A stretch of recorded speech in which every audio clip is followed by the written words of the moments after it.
धर्मपथ की कथा। मौलिक पौराणिक कथा। बहुत प्राचीन समय की बात है।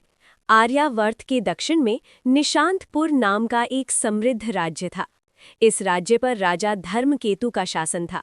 राजा धर्मकेतु सत्य, करुणा और धर्म के लिए प्रसिद्ध थे। राजा की पत्नी रानी सुलोचना अत्यंत बुद्धिमती और साहसी थीं।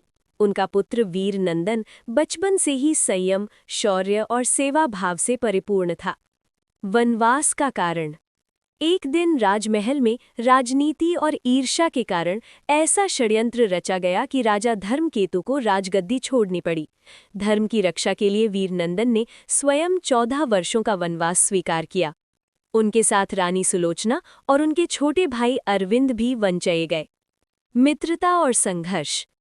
वन में रहते हुए वीर नंदन की मित्रता वानर योद्धा हनुज से हुई, जो अपार बल और निष्ठा का प्रतीक था। हनुज और उसकी वानर सेना ने धर्म की रक्षा का संकल्प लिया। इसी दौरान दक्षिण दिशा में असुर राज तमोर का आतंक फैल रहा था।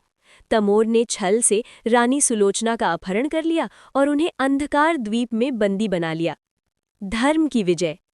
वीर नंदन ने हार नहीं मानी। उन्होंने धर्म, साहस और मित्रता के बल पर समुद्र पार किया। वानर सेना की सहायता से तमोर के किले पर चढ़ाई की। भयंकर युद्ध हुआ। अंततः वीर नंदन ने तमोर का वध किया और रानी सुलोचना को मुक्त कराया। आदर्श राज्य। वनवास पूर्ण होने पर वीर नंदन निशांतपुर लौटे और धर्म, न्याय और करुणा पर आधारित शासन स्थापित किया। उनके राज्य में कोई भूखा नहीं सोता था और कोई अन्याय नहीं सहता था। कथा से शिक्षा। धर्म का मार्ग कठिन है, पर वही विजयी होता है। सत्य और धैर्य से हर अंधकार मिटता है। नारी सम्मान और मित्रता सबसे बड़ा बल है।